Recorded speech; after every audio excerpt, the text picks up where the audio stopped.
Good afternoon and welcome to NTV News. I'm Siksha Sharma. We take a look into the headlines first.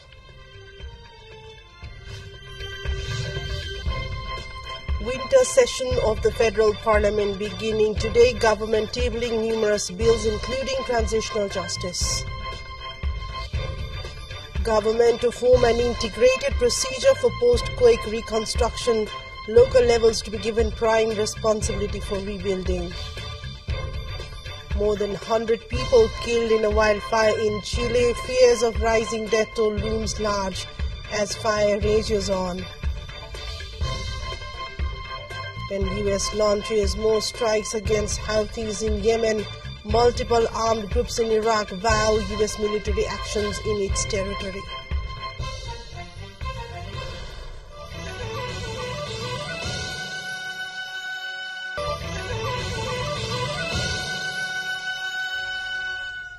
Welcome back. Now the news in detail. The winter session of the Federal Parliament is beginning today. President Ramchandra Paudel, on the recommendation of the government, had summoned the meeting of the House of Representatives for today. Both the session of the House will begin at 4 p.m.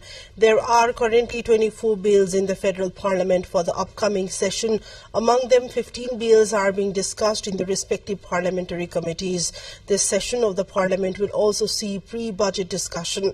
Earlier yesterday, Speaker Devraj Khimire took stock about the ongoing preparations and said the winter session of the Parliament should pass more bills required for the country. He also shared that a commitment has been made to work by making the calendar of the parliamentary session and make the winter session more effective.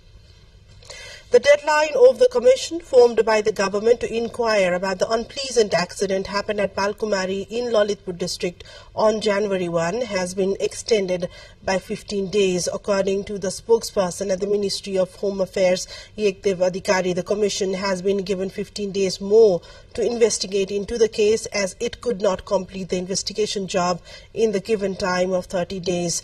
The government had formed a commission under the leadership of former High Court Judge Shekhar Paudel to carry out a fair and objective investigation of the incident. Two youths, Birendra Shah of Acham and Susan Rawat of Dailik, were killed during the demonstration that took place on December 29, 2023 in front of Employment Permit System EPS Korea branch office at Balkumari of Lalitpur. The Special Court has sentenced Icharaz Tamang to 3 years in jail and fined over 1.72 billion after he was found guilty in money laundering case. A bench comprising Chairperson of the Special Court Tek Narayan Kumar and Justices Tej Narayan Singh and Murari Babu Shrestha issued the verdict convicting Tamang on Sunday. The court, determining the punishment, announced the verdict finding Tamang guilty. The court has also announced 1.5 years of imprisonment to Tamang's wife, Srijana Shakya, and slapped a fine of over 1.35 billion. In the same case, the court pronounced verdict that Keshav Lal Shrestha will be put behind the bar for 1.5 years and over 250 million rupees has been sought as a recovery from the loss he caused. All the property is owned by Icharaz Tamang and his ex-member and his members of the family, and the 6 members of his family shall be confiscated. The court delivered in the verdict. The Department of Money Laundering Investigation had filed a case against former chairperson of Civil Cooperatives Icharaz and 6 members of his family on September 1, 2022. Let's take a look into a short break here. More news follows up on the other side. To stay with us. Welcome back to NTV News. We take a look into other developments. Life in the mountainous and high hilly regions across the country has been affected owing to the dip in mercury level. The sudden dip has also caused sporadic snowfall at many places. Humla has experienced snowfall for the 4th time in a row, with 1 inch more accumulating in Simkot and 2 inches in Limi. Extreme cold has affected normal life, making it difficult for the people to go out of the house. Meanwhile, the weather is expected to gradually improve starting this evening. According to Meteorological Forecasting Division, the influence of westerly wind is likely to cause cloudy weather throughout the country. However, the weather will improve slightly with chances of light rain in some provinces, with some areas in far western Karnali, Lumbini, Gandaki and Bagmati experienced light to moderate rain due to the western low pressure system. The overall weather is expected to improve from the evening onwards. The National Disaster Risk Reduction and Management Authority is actively formulating an integrated procedure for work post-Quake reconstruction. This new process aims to enhance the involvement of local levels, empowering them to play a significant role in post-Quake reconstruction efforts, according to Bharat Mari Pandey, Chief of the Policy and Planning Division at the authority. The ongoing process of developing this integrated procedure for post-Quake reconstruction efforts is in its final stage, with a specific focus on allocating more roles and responsibilities to the new local level. The new procedure will include provisions related to retrofitting and reconstruction. The November 3rd quake, with its epicenter in Jazakot of Karnali, caused significant damage to 80,000 houses. Presently, efforts are underway to construct temporary shelters for the affected population. Taking you to international updates, to Chile, where firefighters wrestled with massive forest fires that broke out in central Chile 2 days earlier, as officials extended curfews in cities most heavily affected by the blazes and said at least 112 people had been killed. At least 1,600 people were left without homes. Several neighborhoods on the eastern edge of Vina del Mar were devoured by flames and smoke, trapping some people in their homes. Officials said 200 people were missing in the area. The city of 300,000 people is a popular beach resort and also hosts a well-known music festival during the Southern Hemisphere summer. And let's take a look into yet another break. Stay with us for more updates. Welcome back to NTV News, taking a look into more updates. The U.S. carried out more strikes against Houthi missiles in Yemen on Sunday. The U.S. Central Command, CENTCOM, said in a statement. CENTCOM said U.S. forces struck a land attack cruise missile and 4 anti-ship missiles that were prepared to launch against ships in the Red Sea. The latest action comes a day after joint U.S.-UK strikes on Houthi targets. It follows continued attacks by the Iran-backed group on military and commercial ships in the Red Sea. The Houthis' attacks have forced major shipping companies to avoid the waterway, impacting international trade.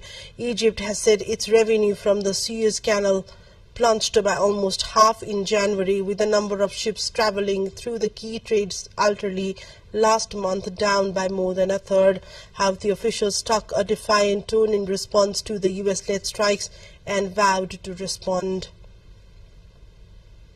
Meanwhile, multiple political factions in Iraq have issued statements demanding the withdrawal of U.S. forces from Iraqi territory following the U.S. military airstrikes, with some militia groups declaring the intention to take action against the U.S. force. At least 16 people were killed and 36 wounded in U.S. airstrikes on positions of the paramilitary Hashd Shabi forces on Friday night in western Iraq. Also on Sunday, Iraqi Deputy Prime Minister and Foreign Minister Fuad Hossein said the Iraqi government refuses to allow its territory to be used as a battleground for settling accounts between hostile countries, noting that Iraq is not a place for these countries to exchange messages or demonstrate their military might. Another militia in Iraq, the Islamic Resistance, said it would continue military operations against U.S. troops until they withdraw from Iraq. A quick look into the highlights from what's coming up next.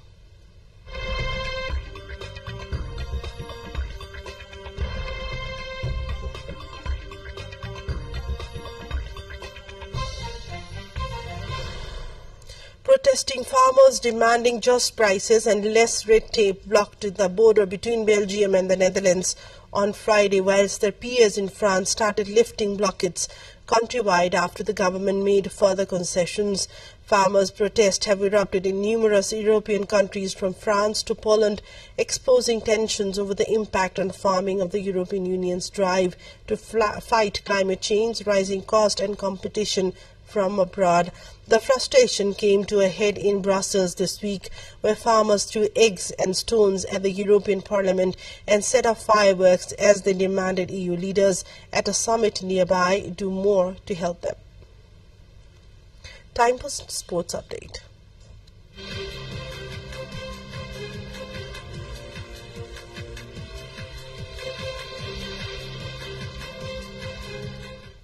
Cricket Association of Nepal can unveil the national team for 2 international cricket tournaments, Nepal-Canada Bilateral ODI and the ICC Men's CWC League 2. Nepal is hosting Canada for 3 ODI bilateral series in Kathmandu from February 8 to 12. The team includes some of the notable performances in the recently held Prime Minister Cup. Both the teams are led by Rohit Paudel.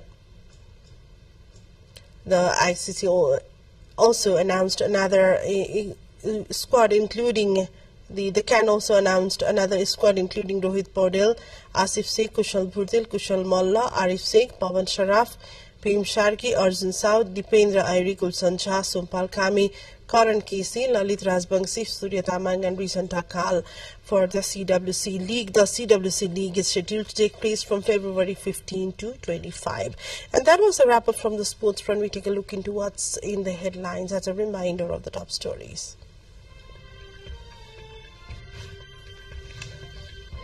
Winter session of the Parliament beginning today. Government tabling numerous bills including transitional justice. Government to form an integrated procedure for post-Quake reconstruction. Local levels to be given prime responsibility for rebuilding. More than 100 people killed in a wildfire in Chile. Fears of rising death toll looms large as fire rages on.